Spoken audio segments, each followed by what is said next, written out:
Hello everyone, welcome to the show. I am your host Misty Doan. We're so happy to be spending this wonderful Tuesday with you. And as usual, our wonderful Liz is behind the camera shouting out any questions and great tips that she has to interject with along the way. We're so grateful to have her here. Hope you guys are having a fabulous week. I'm really excited about this project that we're going to share with you. Look at this beautiful quilt. Isn't this so fun? This is called Floss Bracelet, and it was designed by Lindsay Connor for our ModBLOCK 2019 issue.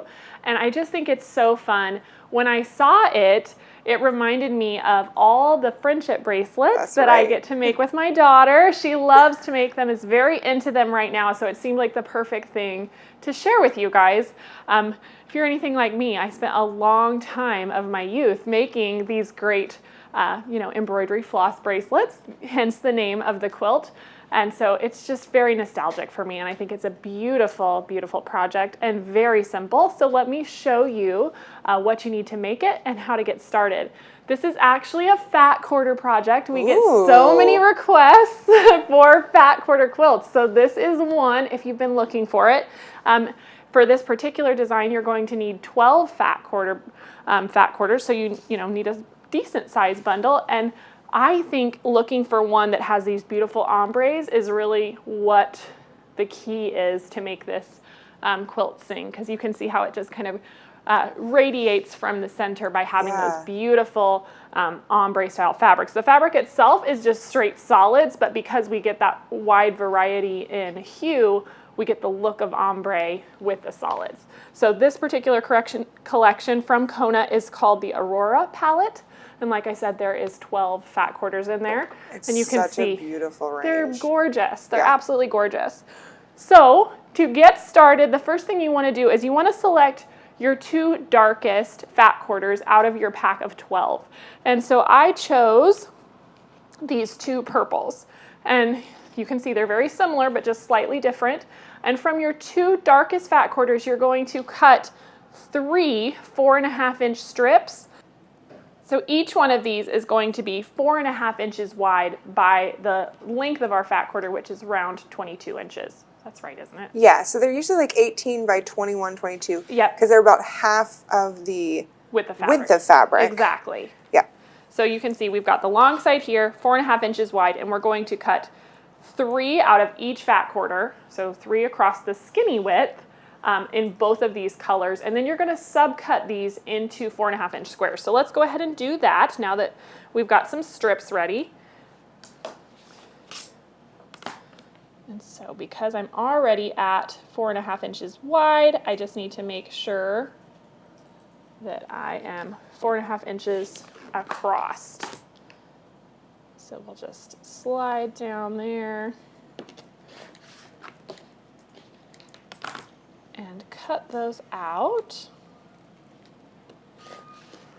There we go.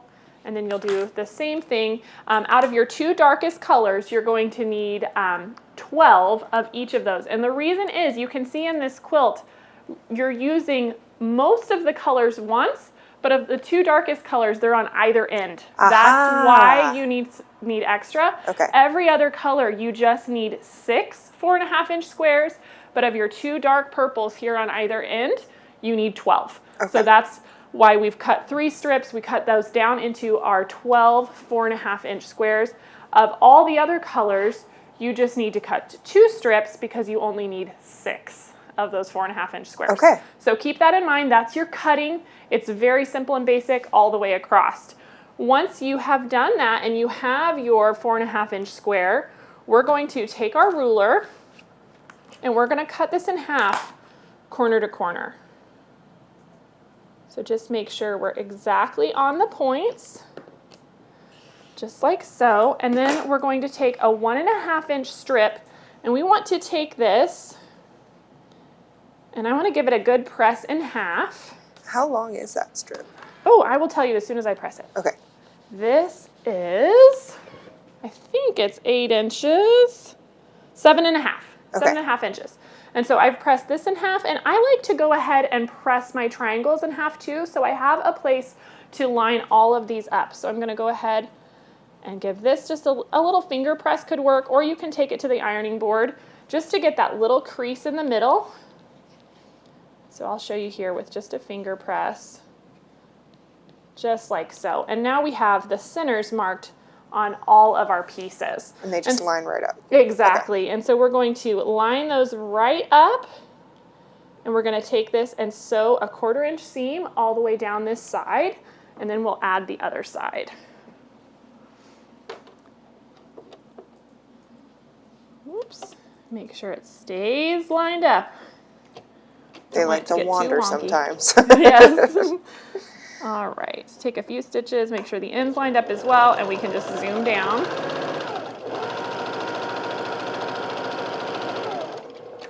There we go. And then now I'm just going to go ahead and finger press that back for now. And we're going to do the same thing that we did, line up on that center line, and we're going to sew a 1/4 inch again.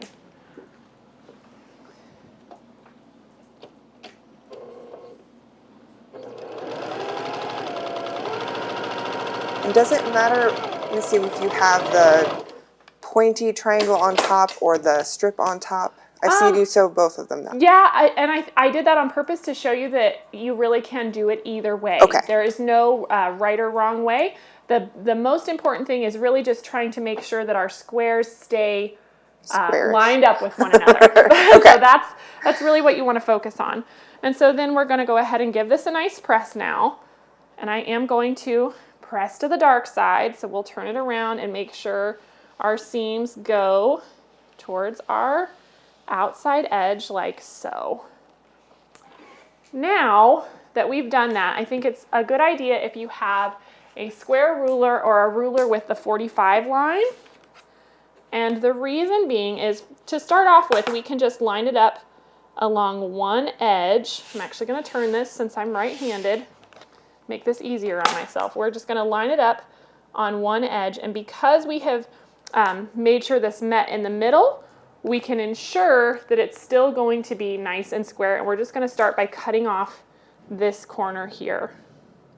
Snazzy. So are you using that line on the middle?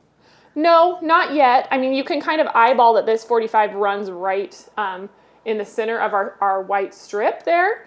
But at this point, I'm just using the edge of my ruler. Okay. That's all I'm doing for this step. And we're just going to cut that off. But you're using the 45 line down the center of the white part. Yeah. Yes, okay. At this point. And so then now, where you need that again, hold on, let me make sure I've got my ruler turned the right way. I threw you off. No, you're fine. Want to make sure. There we go. That's what I'm looking for. This is where we need that 45 to run again down the middle, because we want to line this up onto the 4.5 inch line. And if you have a hard time finding this, I recommend marking your ruler with some painter's tape or something like that, so you can just lay that right along the 4.5 inch line that you're going to square all these up. And then you can see here's the 45 line again running straight down the middle of our block. Hopefully you guys can see that there. And now, because we want this block to finish at 4.5 and we've added this extra piece in the middle, it actually measures a little bit bigger. So we're going to trim a bit more on this second side. So we'll go ahead and trim that off.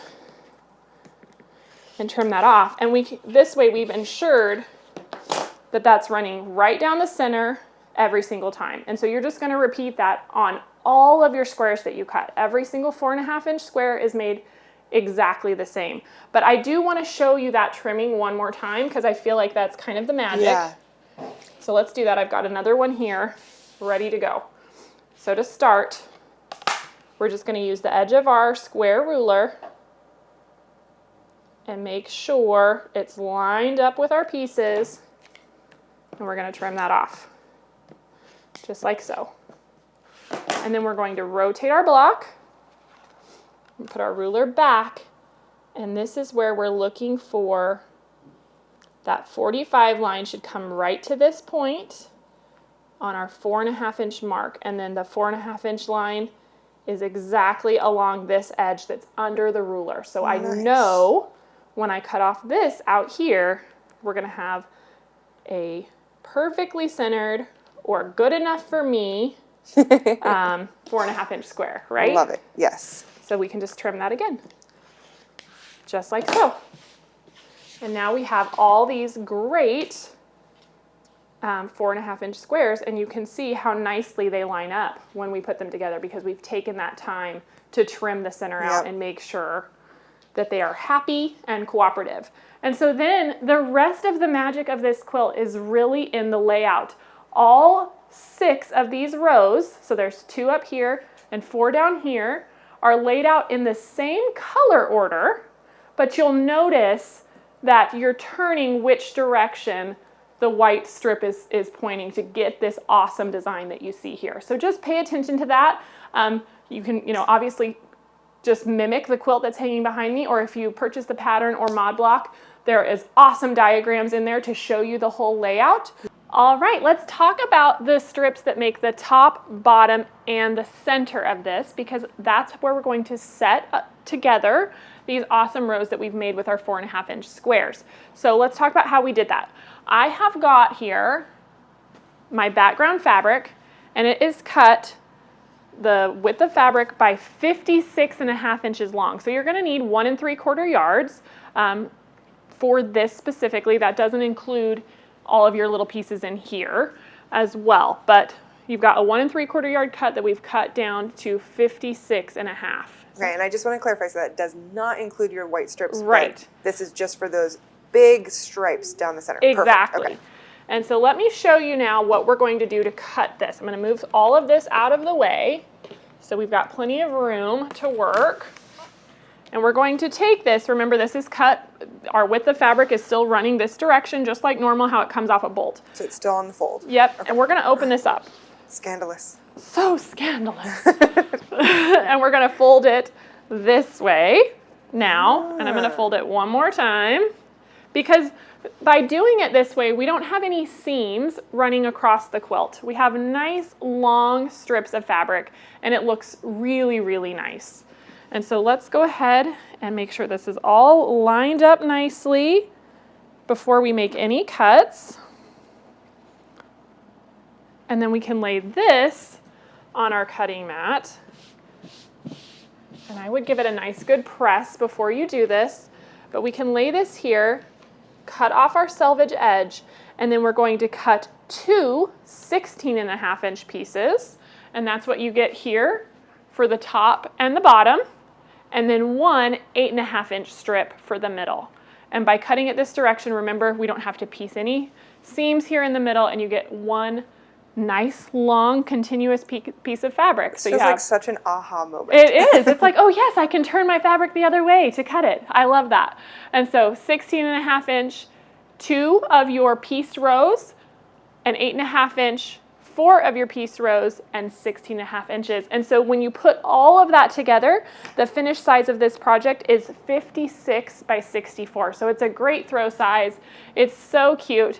And as I'm looking at this, I would maybe do it again and use one of these dark, bold colors to make it this really rich, awesome throw. Yes. In place of the white. Just, let your mind take you on new adventures. There's always options. You don't have to follow the pattern exactly as it's written or designed. Just play with it and have fun with it, because that's the whole point of quilting, right? We want to enjoy this and have a great time. So I hope you guys enjoyed this awesome fat quarter project. Remember, this takes 12 fat quarters, so you might have those laying around in your stash.